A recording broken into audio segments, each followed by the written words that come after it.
मध्य Asia में बाबर का जन्म हुआ और राठौड़ कुल गौरव राव जोधा जी ने मेहरानगढ़ दुर्ग की नींव डालकर जोधपुर नगर की स्थापना की। 1459 ईस्वी में बना मेहरानगढ़ उत्तर भारत की राजनीतिक सरगर्मियों का साक्षी भी रहा और केंद्र भी।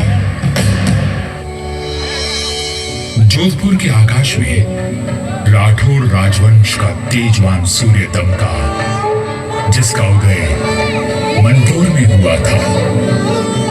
मेहरानगढ़ की उत्तर पश्चिम दिशा में करीब 9 किलोमीटर का फासला तय करेंगे तो मैं अपने बचे हुए अवशेषों के साथ आपका स्वागत करूंगा।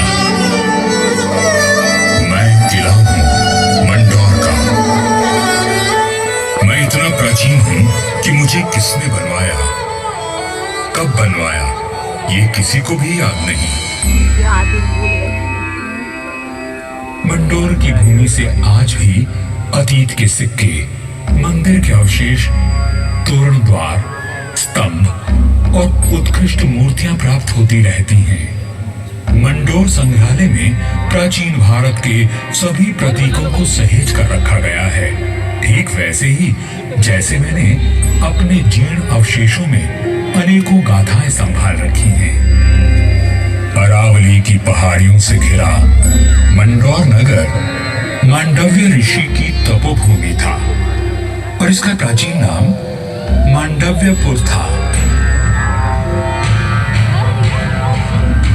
महाभारत काल में यहाँ नागवंशियों ने राज किया और फिर गुप्त वंश ने इसे अपने बाहुबल से जीता।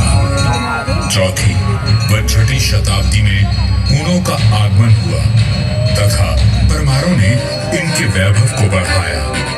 मारवाड़ का विस्तार सबसे अधिक परमारों की समयावधि में हुआ और उस समय मारवाड़ को नवकोटि मारवाड़ भी कहा जाता था। तो 7वीं शताब्दी में प्रतिहारों ने यहाँ अपना साम्राज्य स्थापित किया और यहाँ के वैभव को बढ़ाया।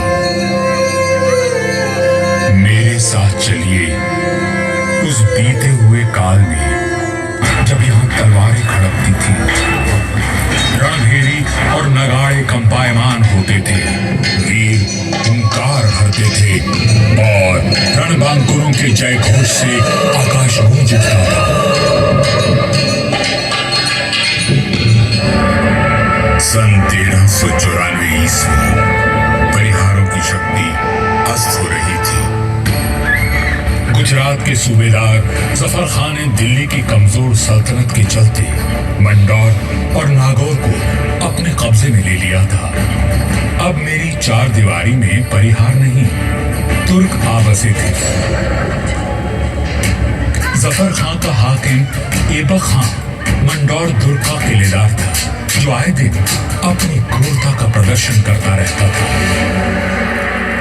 पीड़ित किसान मंडोर के इंदा परिहार के प्रधान वीर राव हेमा गहलोत के पास मदद के लिए पहुंचे।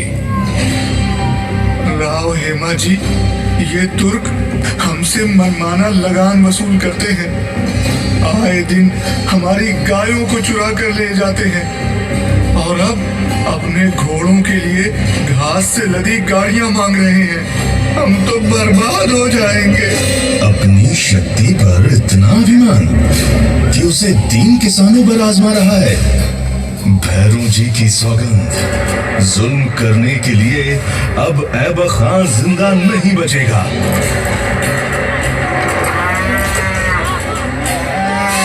शक्तिशाली शत्रु से लड़ने के लिए बल और बुद्धि से वार करने की योजना बनाई गई। घास की कई 100 गाड़ियां तैयार की गईं और हर गाड़ी में हथियार लिए योद्धा चुप कर बैठ गए।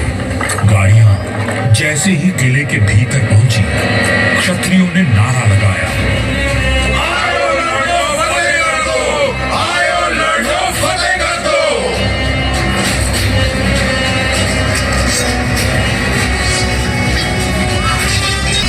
इस अचानक हुए प्रहार से तुर्कों को संभलने का अवसर भी न मिला। वीर हेमा गहलोत समरशूर राव चूंडा राठौड़ और मारवाड़ के वीरों की प्रतापी तलवारें लहराई तो शत्रुओं के सिरों के ढेर लग गए।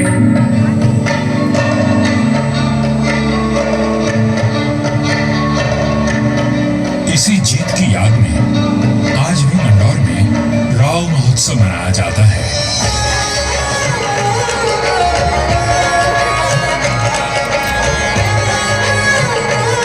हर वर्ष होली के दूसरे दिन निर्भीक, साहसी हेमा गहलोत और सभी वीरों को याद किया जाता है और बाबा भैरवनाथ जी की पूजा की जाती है, जिनके आशीर्वाद से वीर विजयी हुए थे।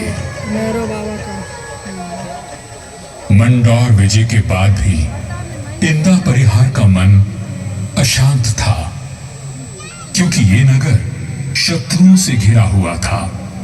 तब उन्होंने शक्तिशाली राठौड़ वंश को राज सौंपने का निश्चय किया।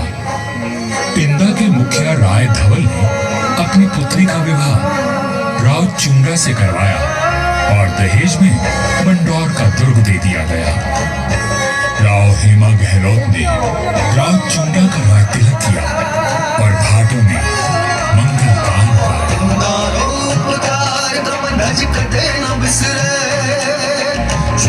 चवरी चाड़ दी मांडो हरदाए जे इंदारो पुकार कब दज कदे न बिसरे चूडो चवरी और सामरिक सूझबूझ का परिचय देते हुए राव चूंडा ने अपने साम्राज्य को बढ़ाया और मंदौर को मारवाड़ की राजधानी बनाया।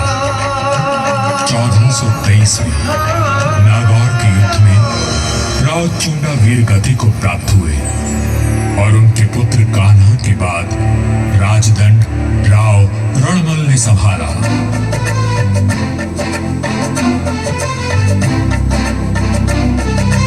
मारवाड़ और मेवाड़ में घनिष्ठ संबंध थे, परंतु मेवाड़ नरेश राणा कुंभा के कान भरने लगे।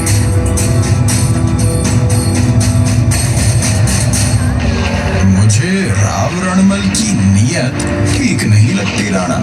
वो आपका राज हड़पना चाहता है।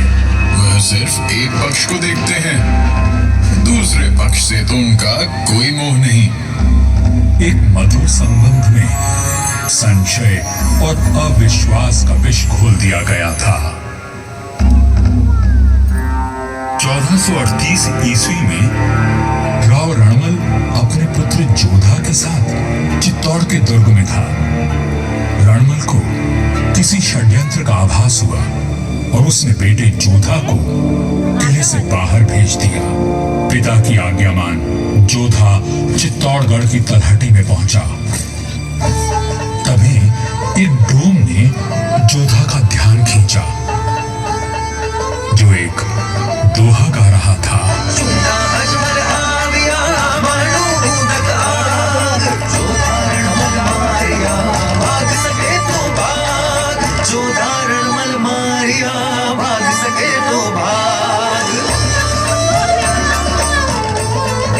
राणा कुंभा के निर्देश पर चूंडा ने राव रणमल की हत्या कर दी थी। पिता की हत्या का प्रतिशोध लेने की प्रतिज्ञा लेकर युवा जोधा मारवाड़ की ओर बढ़ चला, परंतु चूंडा उसका पीछा करता रहा। वह राणा कुंभा का ताऊ था और मारवाड़ का पुराना बैरी। काल बनकर मेवाड़ की विशाल सेना जोधा के पीछे पड़ी थी और वीरों का वंशज अपने 700 स्वामी भक्त लड़ाकों के साथ उनसे जूझ रहा था। विपत्ति के हर बवंडों को साथ कर जब जोधा मंडोर पहुंचा तो उसके पास केवल 7 सैनिक बचे थे, पर चूंडा यहां भी आ पहुंचा।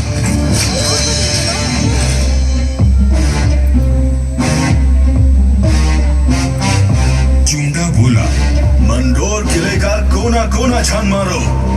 रणमल ने मेरे भाई राघव देव को मरवाया था, मैं उसके वंश का नाश कर दूंगा।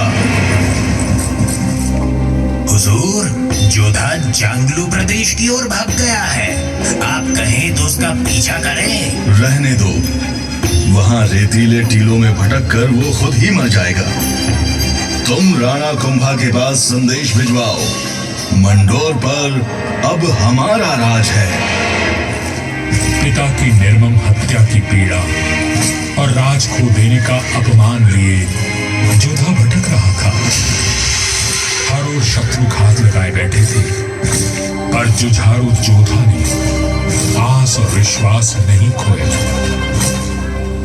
15 वर्षों तक संघर्ष और अथक प्रयास करने के बाद जोधा ने दुर्भाग्य को जीत लिया। चूंडा की मृत्यु हो चुकी थी और मंडोर को राज जोधा ने फिर से जीत लिया था।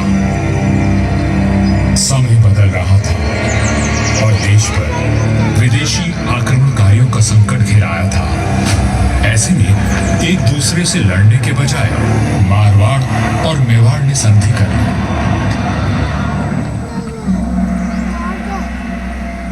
पर दूरदर्शी राव जोधा को कोई चिंता खाए जा रही थी और उस चिंता का कारण मैं